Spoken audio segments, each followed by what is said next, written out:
여러분, 만약 여러분이 가난하고 무명인 예술가라면 누군가가 돈 대신 그림을 받아주고 따뜻한 식사와 격려를 건네준다면 그 사람을 어떻게 기억하시겠습니까? 오늘 소개할 작품은 빈센트 반 고흐가 자신의 가장 소중한 후원자에게 바친 초상화, 탕기 아저씨입니다. 탕기 아저씨와의 인연. 1887년 파리. 고흐는 여전히 무명이었습니다. 그 전까지 그의 그림은 어둡고 무거웠습니다. 네덜란드 시절의 작품들을 보면 갈색과 회색이 지배합니다. 그의 그림은 거의 팔리지 않았고 생활은 늘 궁핍했습니다. 그때 고흐를 도와준 사람이 있었습니다. 바로 줄리앙 프랑수와 탕기. 사람들은 그를 친근하게 탕기 아저씨라고 불렀습니다. 그는 몽마르트르에서 화구점을 운영하며 젊은 화가들에게 물감과 캔버스를 외상으로 주거나 때로는 그림을 대신 받아주기도 했습니다. 오늘날 위대한 화가로 불리는 사람들 세잔, 피사로, 고갱, 그리고 반 고흐 역시 그의 도움을 받았습니다. 탕기는 그림을 산 것이 아니라 예술가들의 가능성을 믿어주었던 사람이었습니다. 그래서 탕기 아저씨의 가게는 당대 인상주의 화가들의 작품으로 가득한 작은 미술관과도 같았습니다. 작품 해설. 이제 그림을 살펴보겠습니다. 화면 중앙에는 한 노인이 정면을 바라보며 앉아 있습니다.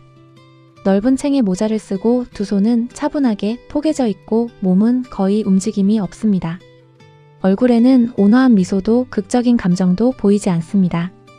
하지만 자세히 보면 이 인물에게서 묘한 평온함이 느껴집니다. 고흐는 탕기 아저씨를 단순한 화구상으로 그리지 않았습니다.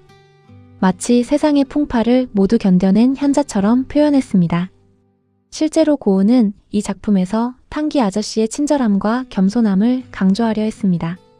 하지만 이상합니다. 이 그림은 색채가 폭발하듯 살아있는데 정작 중앙의 인물은 놀라울 만큼 고요합니다. 마치 폭풍의 중심에 놓인 정적처럼 말입니다. 그리고 바로 그 고요함 속에 이 작품의 진짜 이야기가 숨겨져 있습니다. 왜 고흐는 이런 배경을 넣었을까요? 탕기 아저씨 뒤에는 화려한 일본 우키요의 판화들이 가득 걸려 있습니다.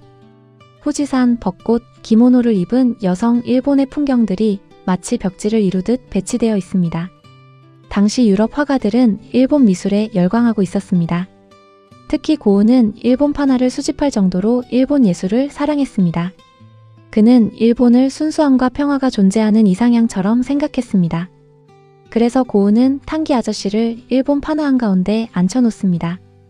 마치 동양의 현자처럼 보이게 만든 것이죠. 실제로 미술사학자들은 고흐가 탕기 아저씨를 일본의 지혜로운 노인처럼 표현하려 했다고 해석합니다. 색채 또한 주목할 만합니다.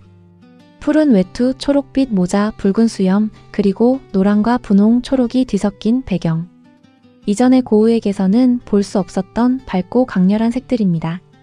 우리는 이 작품을 통해 고흐가 자신만의 화풍을 완성해가는 순간을 목격하게 됩니다. 짧고 빠른 붓질. 가까이에서 보면 그림 전체가 수많은 짧은 선들로 이루어져 있는 것을 알 수 있습니다. 붓자국을 감추려 했던 전통적인 화가들과 달리 고흐는 붓질 자체를 드러냅니다. 마치 실을 한 올 한 올 엮어놓은 것처럼 짧은 선들이 겹쳐지며 화면을 채웁니다. 덕분에 그림은 정지된 초상화임에도 살아 움직이는 듯한 에너지를 느끼게 합니다. 그래서 화면 전체는 움직이는 것 같지만 정작 중앙의 탕기는 흔들림 없이 앉아 있습니다. 이 대비가 작품의 핵심입니다. 1887년 당시 고흐는 신인상주의 화가들과 교류하고 있었습니다. 특히 점을 찍어 색을 표현하는 조르주 세라와 폴 시냐크의 영향을 받았습니다. 탕기 아저씨는 완전한 점묘법은 아니지만 고흐는 점묘법을 자신의 방식으로 변형했습니다. 이 작품은 고흐의 화풍이 변하는 결정적인 순간을 보여줍니다. 훗날 해바라기 별이 빛나는 밤에 사이프러스가 있는 밀밭으로 이어지는 고흐 특유의 소용돌이치는 붓질이 바로 여기서 싹트고 있습니다. 작품을 그린 이유. 흥미로운 사실이 하나 있습니다. 고흐는 탕기 아저씨를 한 번만 그린 것이 아닙니다. 무려 3번이나 초상화를 제작했습니다. 그중 이 작품은 가장 완성도가 높고 가장 화려한 버전으로 평가받습니다. 탕기 아저씨 역시 이 그림을 매우 아껴 끝까지 자신의 곁에 두었다고 합니다. 어쩌면 이 작품은 고흐가 남긴 감사의 편지였는지도 모릅니다. 세상 누구도 자신의 가능성을 믿어주지 않을 때 탕기 아저씨는 조용히 그의 곁에 있었습니다.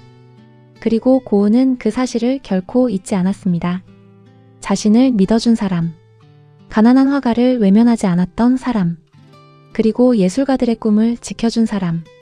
고흐는 그 고마움을 화려한 색채와 따뜻한 시선으로 담아냈습니다. 작품이 전하는 메시지. 오늘날 탕기 아저씨는 파리의 로댕 미술관에 소장되어 있습니다. 한 세기가 훨씬 넘는 시간이 흘렀지만 탕기 아저씨의 얼굴은 여전히 우리를 바라봅니다.